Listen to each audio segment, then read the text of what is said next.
नमस्कार, मैं जितेंद्र चतुर्वेदी, मतांतर में आप लोगों का स्वागत है। नीतीश की इफ्तार लालू पर भारी पड़ गई। अब आप कहेंगे कि ये क्या बात हो रही है, तो दरअसल बात है कुछ ऐसी कि अभी इफ्तार पार्टियों का दौर चल रहा था बिहार में। कभी नीतीश तेजस्वी के यहाँ चले गए, तेजस्वी नीतीश के यहाँ चले गए। इफ्तार पार्टी में दोनों लोगों को ही जो है खास किस्म के वोट की जरूरत रहती है। लेकिन आप देखिए, बड़ी तलखियों के बाद ही इफ्तार का दौर शुरू हुआ। तलखियां वही थी जब नीतीश कुमार ने आरजेडी से गठबंधन तोड़ा और दोबारा एनडीए में वापस आ गए। एनडीए से गए ही क्यों थे? क्योंकि उनको डर था कि वो वोट चला ना जाए। और उससे भी ज्यादा बड़ा आप ये कहिए आग्रह या दुराग्रह नरेंद्र मोदी से लेकर था, जिसकी वजह से वो एनडीए से अलग हुए। और फिर उसके पीछे और भी कई कहानियां की। गठबंधन से अलग इसलिए हुए चूंकि उनको लग रहा था कि बहुमत की सरकार नहीं आएगी, फिर उनकी जरूरत पड़ेगी, उनका मन मुनव्वल होगा। लेकिन वो सब बातें धरी की धरी रह गई, क्योंकि वो ये जज नहीं कर पाए कि अब दौर नरेंद्र मोदी का है। इसीलिए इसे नरेंद्र मोदी का युग कहा जाता है कि यहां जो भी सियासत सोच रहे हैं वो अगर सियासत करेंगे तो औंधे मुंह गिर पड़ेगी। अभी की जो घटना है उस पर बात करने से पहले हम 2015 में आते हैं। जब 2015 में 13-14 में ये अलग हुए एनडीए से और 15 में फिर राजद के साथ मिलकर इन्होंने सरकार बनाई। सरकार तो बन गई, लेकिन ये तो ईमानदार बाबू थे, सुशासन बाबू थे। और उस पर जब आरोप लगने लगा, और आरोप क्या, सुशील मोदी ने तो पूरी फाइल खोल दी जमीनों के खरीद फरोख्त की। और उसके बाद हाथ पांव फूल गए नीतीश बाबू के। तब नीतीश बाबू ने हाथ छोड़ दिया राजद का, और फिर तेजस्वी यादव ने बड़ा भला बुरा कहा। और यहां तक लालू यादव तो कहते ही हैं कि सबके मुंह में दांत होता है, नीतीश बाबू के पेट में भी दांत है।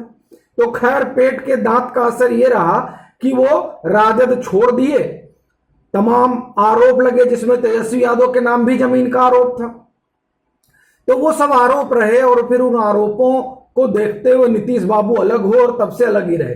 लेकिन अचानक ये इफ्तार के दौर से जो एक नई सियासत को उन्होंने रंग और ढंग दिया, उसके बाद से थोड़ा बिहार की राजनीति में सुगबुगाहट अलग तरीके की हुई। और उस पर ये जो बोचहा का चुनाव हुआ, बोचहा के चुनाव में जिस तरीके से आरजेडी जीती, और ये जो भूमिहार वोट शिफ्ट हो रहा है, ये किसके कारण शिफ्ट हो रहा है? इसमें भी ये माना जा रहा है कि कहीं ना कहीं जदयू की भूमिका है। और फिर ये जो एमएलसी का चुनाव हुआ, एमएलसी के चुनाव में जो भाजपा का गढ़ है, वहां से भाजपा का हारना, ये साफ संकेत जा रहा था कि असल में जो महागठबंधन है, जो एनडीए गठबंधन है, उसमें भीतर घात चल रही है। और खासकर जदयू उस तरह से सहयोग नहीं कर रहा।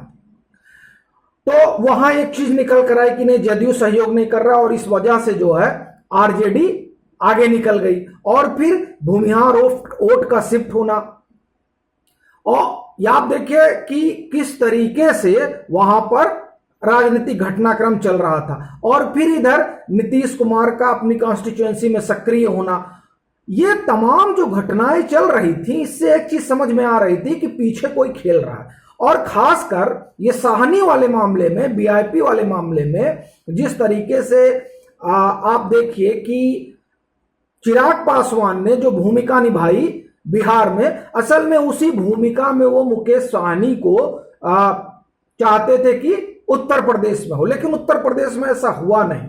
लेकिन फिर भी यह चर्चा आम है कि उनको पीछे से पुश जो है वो सुशासन बाबू ही कर रहे थे। तो ये तमाम चीजें घट रही थी। और फिर आप देखिए किस तरह से वो विधानसभा में विधानसभा अध्यक्ष से ही भिड़ जाते हैं। बताइए, मुख्यमंत्री और विधानसभा अध्यक्ष से ही घंटों भाषण पिलाते हैं।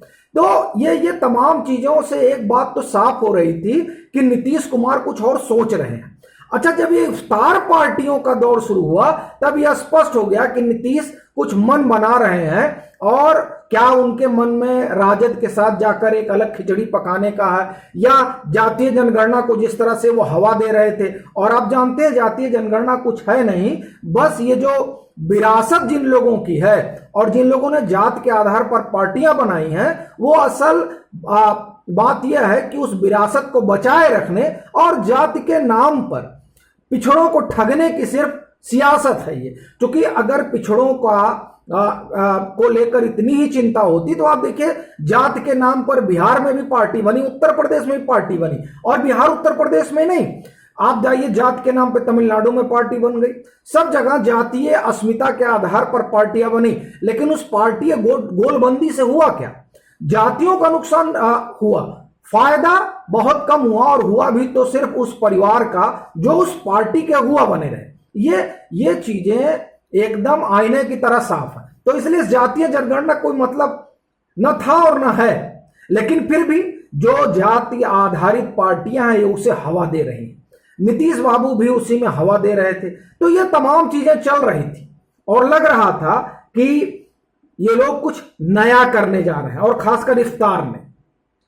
तो अब ये इधर इफ्तार तो ये दे रहे थे, लेकिन मामला खुल गया लालू यादव को लेकर एक नया।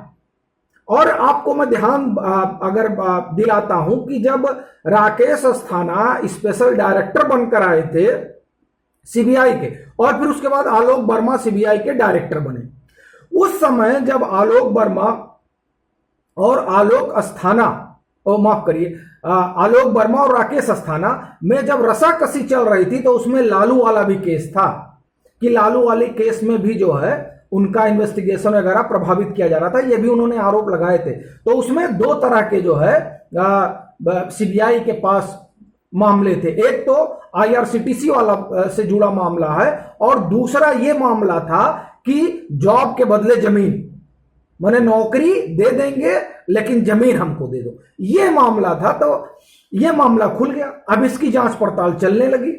तो अब जब ये जांच पड़ताल चलने लगी तो इस जांच पड़ताल ने वहां की राजनीतिक चाल ढाल बदल दी। अब ये अलग बात है कि अब उस पर यह आरोप लगाया जा रहा है कि नहीं, लालू को परेशान किया जा रहा है। असल में इसके जरिए वोट पोलराइजेशन किया जा रहा है राजद के पक्ष में, कम से कम बिहार में, वो जो उनका एमवाई समीकरण है। असल चीज यह है कि ये जो बड़ी कहानी यह है कि ये तो कार्रवाई होगी, और ये चूंकि अब जो दौर चला है, इस दौर में अगर आप करप्शन कर रहे हैं तो बचना बड़ा मुश्किल हो जाता है, क्योंकि यहां करप्शन को ही लेकर मुहिम चल रही है। तो अब ये करप्शन की फाइल खुल गई है, और वैसे भी लालू परिवार के भीतर तो घमासान चल ही रहा है। अभी देखिए वहां बोर्ड की बैठक, इनके संसदीय बोर्ड की बैठक होती है, और पटना में रहते हुए तेजस्वी जो है उस बैठक में नहीं जाते, तो वो अंदर घमासान चल रहा है। वो जितने भी परिवार वाली पार्टियां हैं उसमें सब में घमासान चल रहा है, चाहे वो सपा हो, चाहे राजद हो, चाहे कांग्रेस हो, या आप चाहे चले जाइए तमिलनाडु में डीएमके हो, वहां सब रसाकसी ही चल रही है। बहरहाल तो अब सीबीआई पहुंच गई, और सीबीआई के बाद एक अलग तरह का नैरेटिव गढ़ा जाने लगा कि लालू को परेशान किया जा रहा है, और बला बला बला इस तरह की तमाम चीजें हो रही। लेकिन असली सियासत उसके पीछे है, और वो सियासत यही है कि इफ्तार से रफ्तार नहीं पकड़ी जाती है, मामला गड़बड़ हो जाता है। अब ये इफ्तार देकर जो नीतीश कुमार एक नया ढर्रा पकड़ रहे थे, अब ये नई फाइल खुल गई।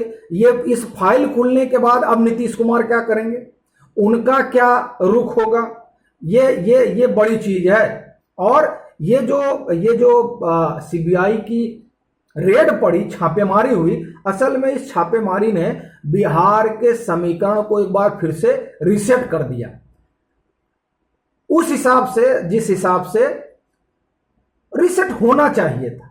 और वो जो गुड़ा भाग नीतीश बाबू लगा रहे थे वो गड़बड़ा गया। इसीलिए कह रहा हूं कि इनका जो है इफ्तार वो लालू पर भारी पड़ गया। अभी के लिए फिलहाल इतना ही। अगर आप मतांतर से नहीं जुड़े हैं तो जुड़िए, वीडियो को लाइक कीजिए, शेयर कीजिए, और अपने सुझाव जरूर साझा कीजिए।